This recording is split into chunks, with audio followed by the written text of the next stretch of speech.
so that if and when we do have to have that announcement on Friday night, ideally Friday night, ideally Friday night. Expect to get the news on a Friday night when the banks are all closed and you have nowhere else to go to get a little bit of cash out because the ATMs will close as well. That's when you will get the news.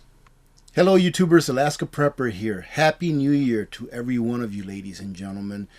This, in my opinion, is blockbuster breaking news.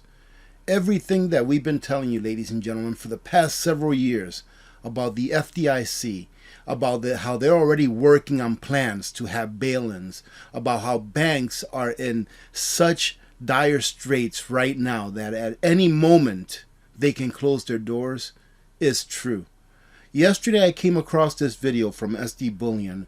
I go to them every week because they have a great report every week, and they had a short snippet of the last Fdic meeting that they had. Now they post these on the internet on their site every time they have a meeting. It's just that no one's ever told about it. So I want to say thank you very much to SD Bullion for putting this out, because what I did is I found the link.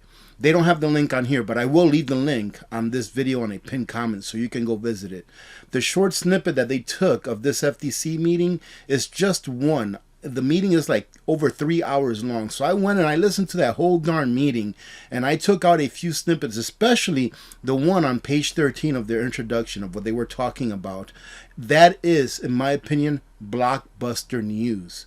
They know that something bad is going to happen, and they're doing everything that they can with the help, in my opinion, they don't say this on here, on the video that I'm going to show you, but with the help of the mainstream media. They're doing everything they can in order to keep you, the average citizen, in the dark, while allowing those that have a lot of capital, that are very wealthy, to know what's going on, because they know that they can speak in a way that those people that have lawyers that can watch these things and read these things, that they know what it means and what it understands. Whereas most working people that are just trying to stay ahead, they're not going to, number one, take the time to actually do this research. Number two, they probably don't even understand the financial lingo that they're using. But in this case, I actually have a few snippets of where they're talking very plainly. And in my opinion, they're talking about how stupid you are, the general public, how stupid I am because I can't understand what they're saying. So they're actually saying that in plain language, and you're going to listen to it. First, I want to cover a couple of things that you're going to hear on here on this video that I'm going to talk to you about. That way you won't be lost and you'll understand. It's very simple. The first thing that I want to talk about is this. And this is from the SD Bullion site. What is legalized bank bail-ins? Well, bail-in, restructuring of a financial institution on the brink of failure by forcing its creditors. Now remember that you, as a depositor into a financial institution, are considered a creditor. So once you deposit your money into your savings account or your checking account, you just loaned that money to that financial institution. Okay? By forcing its creditors and unsecured depositors, which that's who we are, unsecured depositors, one and the same, to take losses on their holdings. That is a bail-in, ladies and gentlemen. The United States Fdic currently offers $250,000 limit on USA per depositor for insurance, right? But that is a Fox. The Fdic insure bank per ownership category. So what they mean by per ownership category is, let's say you have a business account and you have $200,000 in there, but then you also have a personal savings account and you have $200,000 in there. I'm not sure if it has anything to do with checking accounts or savings accounts, but what they mean is that per insured category is whatever type of different accounts you can have in the same financial institution that would protect up to $250,000. That's what they mean here by ownership category. And this is a very important part because this is true. How solvent or robust is the Fdic's bank deposit insurance program? As of writing this in late 2017, and let me ask you a question, do you think it's better now or worse than it was in 2017? It's a lot worse now. It's actually a lot less than what this states. The FDIC had some $83 billion to insure just over $7 trillion in deposits. I remember doing these numbers not too long ago, and I think I came up with like $8 or $9 trillion in deposits that were actually covered under the FDIC umbrella. An additional 4.8 trillion USD in deposits appear to be uninsured because it's above that threshold, that $250,000 threshold, and most likely above the USD 250 threshold. So for every fiat US $100 note, so for every $100, right, for every fiat $100 represented within the U.S. banking system, the FDIC has only 70 cents in its insurance coffers to pay out. So for all of the money that's deposited into banks, the FDIC only has 70 cents to be able to pay out towards those monies if there is a bankruptcy. However, for accounts that fall within the $250,000 or less umbrella, there's about $1.17 per every 100. So about 1.7% for every $100 that's in an insurable account is what's available to cover that account in case banks fail. But AP, how close are banks to failing? Well, ladies and gentlemen, that's what they've been keeping from us, and that's what I'm going to show you here in this video. But first, we have to cover this real quick. What is Title I? Title I resolution, all right? Because you need to understand what Title I is. That way you're not lost during the video. And trust me, I'm going to be stopping in between some of the comments and videos to fill you in exactly what it is that they're saying. The FDA requires that the FDIC and the Federal Reserve Board to review resolution plans submitted under Section 165 Delta and may jointly make a determination of whether a plan is not credible or would not facilitate an orderly resolution of the firm under the U.S. Bankruptcy Code. Pretty much what they're doing is they're telling the banks, hey, you have to make what they're calling a living will. What happens if you go under bankruptcy? What are your plans? What are you going to do in order to get liquidity, in order to be able to get out of bankruptcy if you find yourself that you're near bankruptcy, all right? And what they're saying is that these living wills must include both, listen to this, confidential and public sections. So these living wills that the banks are supposed to put forth, their plan for a bankruptcy is supposed to have a confidential part, a part that no one should know about except those people at the top, and also a public section for you and I, ladies and gentlemen, the wage earner, the layman. Right now, what's Title II? Title II is pretty much, it's called Title II Resolution Strategy. Title II Resolution is pretty much what they're going to actually do, what the FDIC is going to actually do. For example, some of the things that the FDIC will do if a bank goes bankrupt, or many major banks go bankrupt, is that they will take over the management of those banks. So Title I is the living will of the bank, giving the FDIC their plan on what they would do, what responses they would take upon bankruptcy.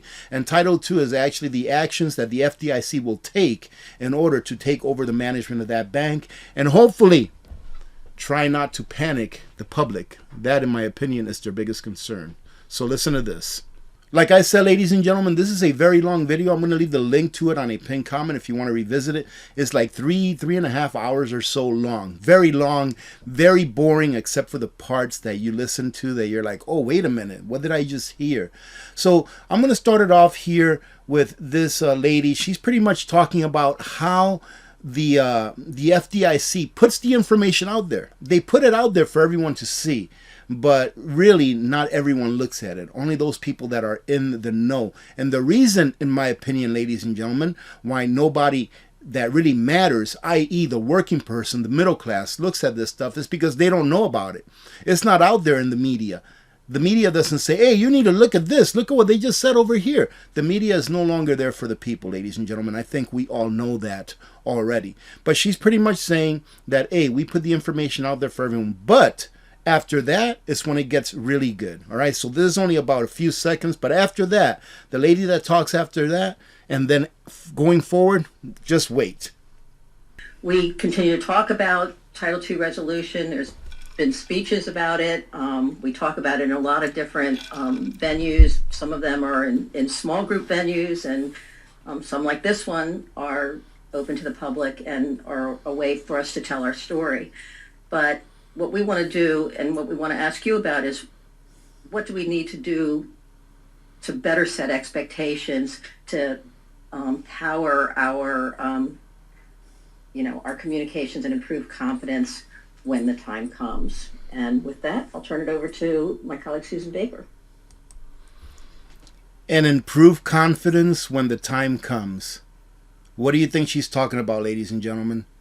There is going to be, like so many people have been talking about over these several years, your Peter Schiffs, your Jeremiah Baby, right?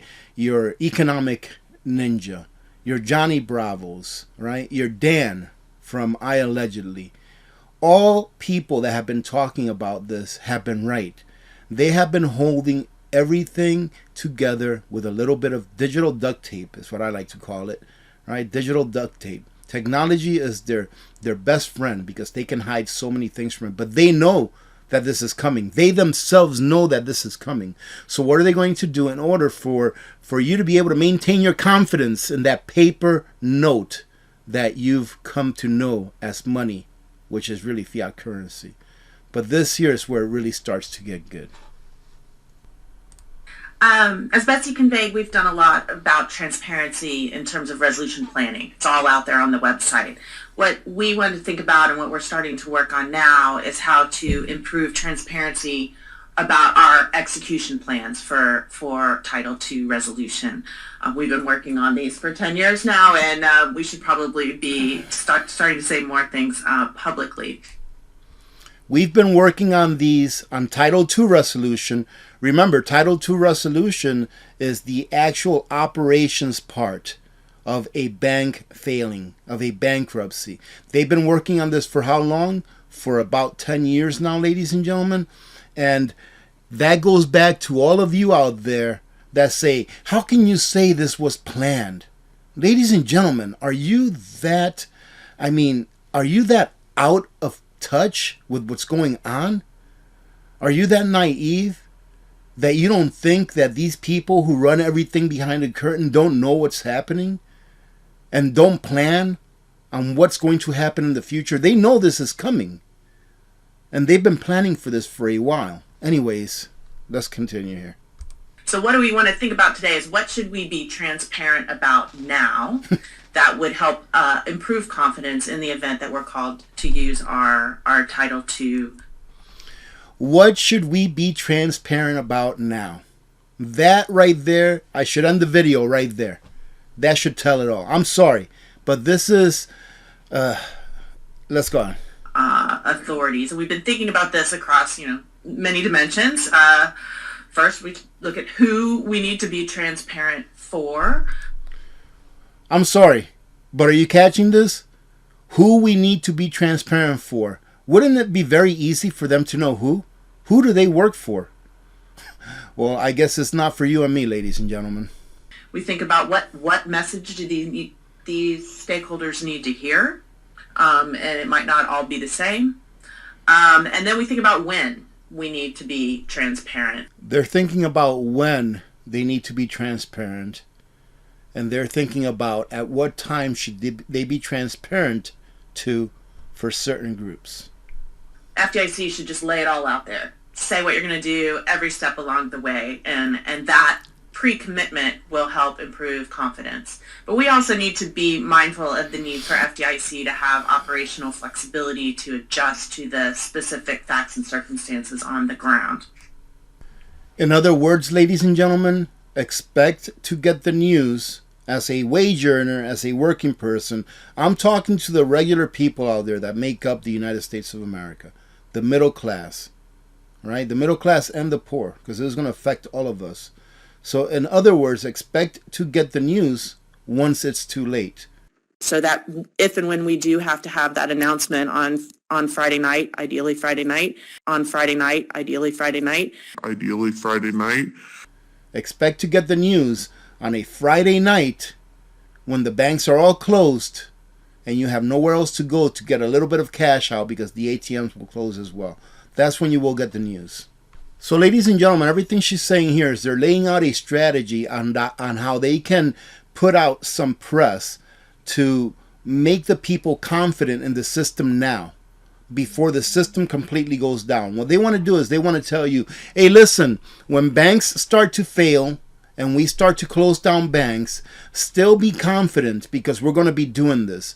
But the fact of the matter is that they're going to be doing this at your behalf, meaning that you're the one that's going to be paying for it.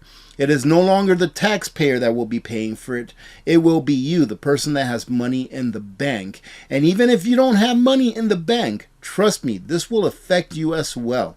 Because that means that the economy, we're going to go into a Great Depression, ladies and gentlemen. That's what's going to happen.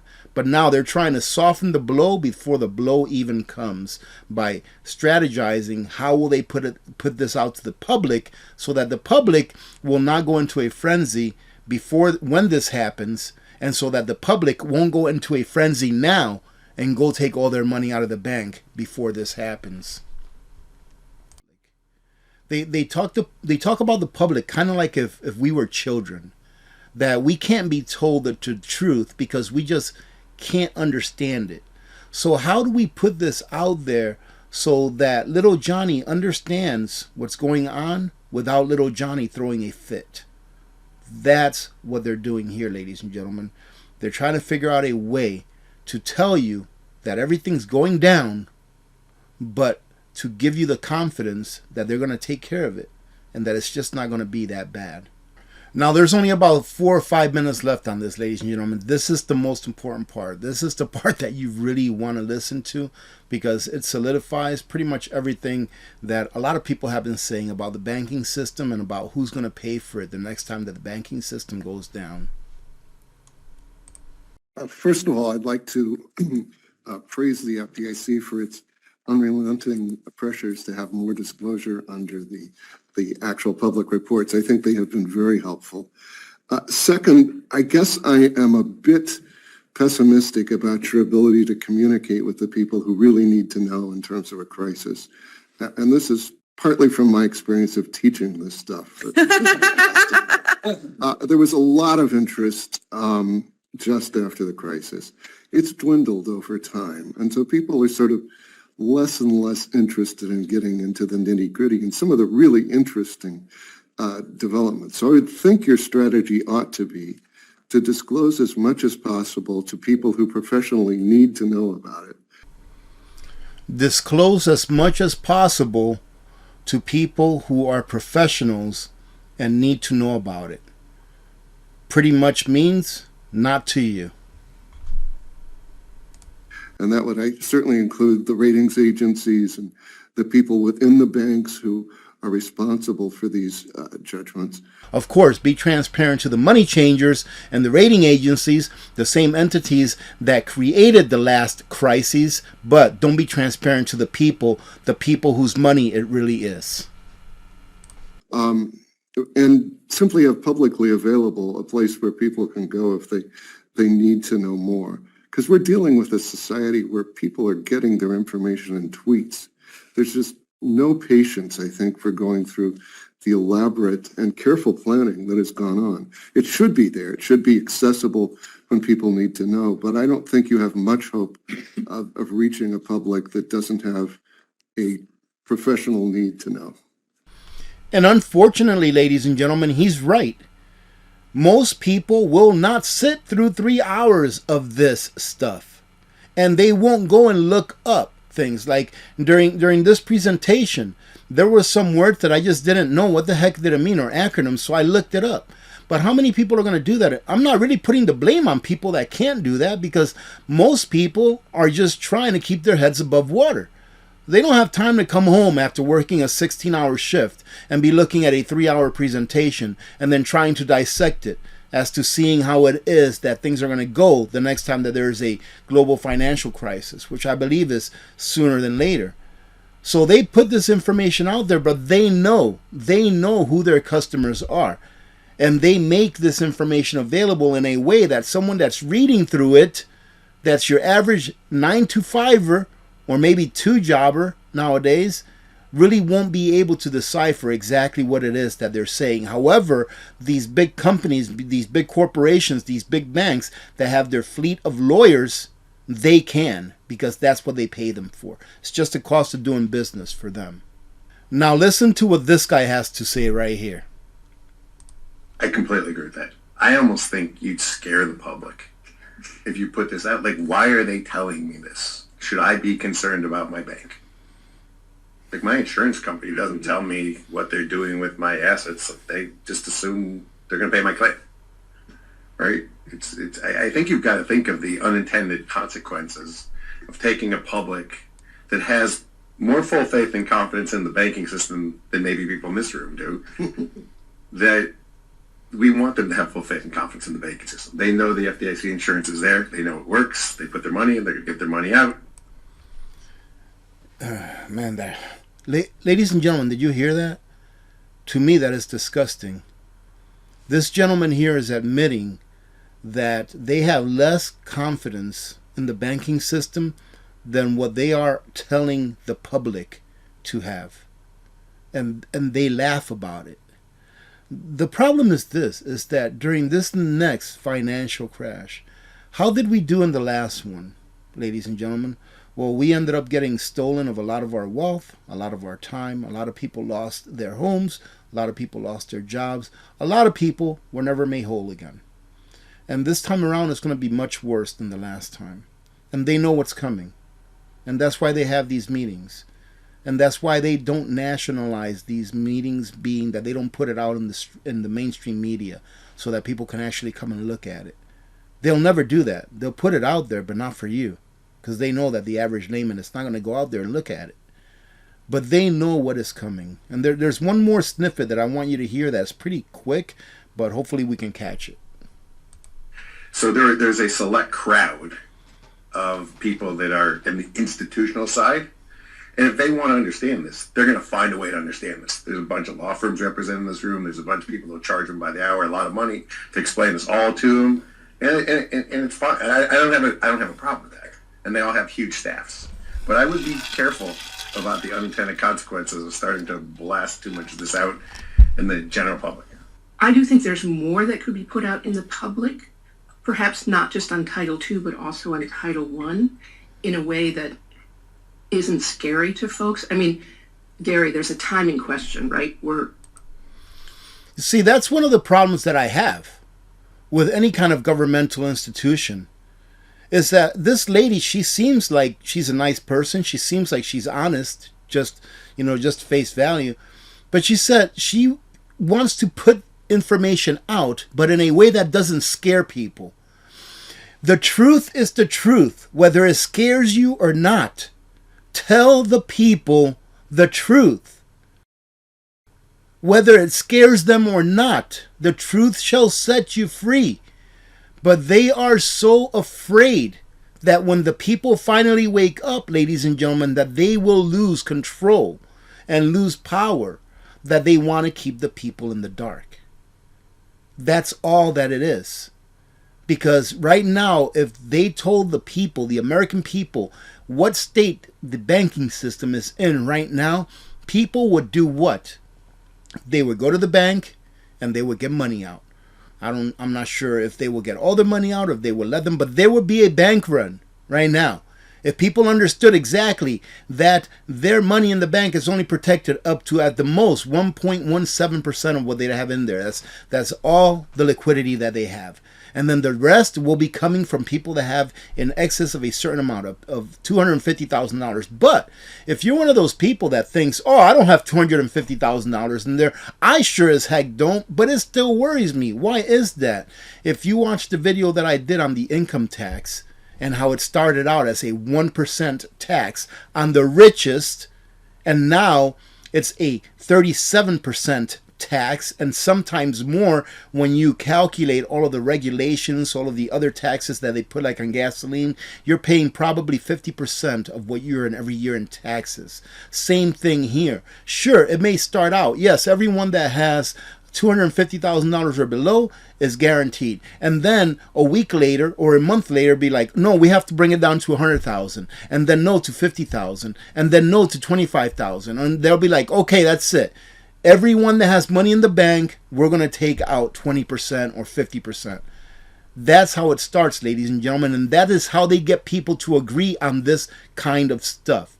That is how they calm people down back in 2008 when George Bush Jr., when he went out there and said, hey, don't worry about your money in the bank. We're going to go ahead and increase the FDIC from 100,000 to 250,000.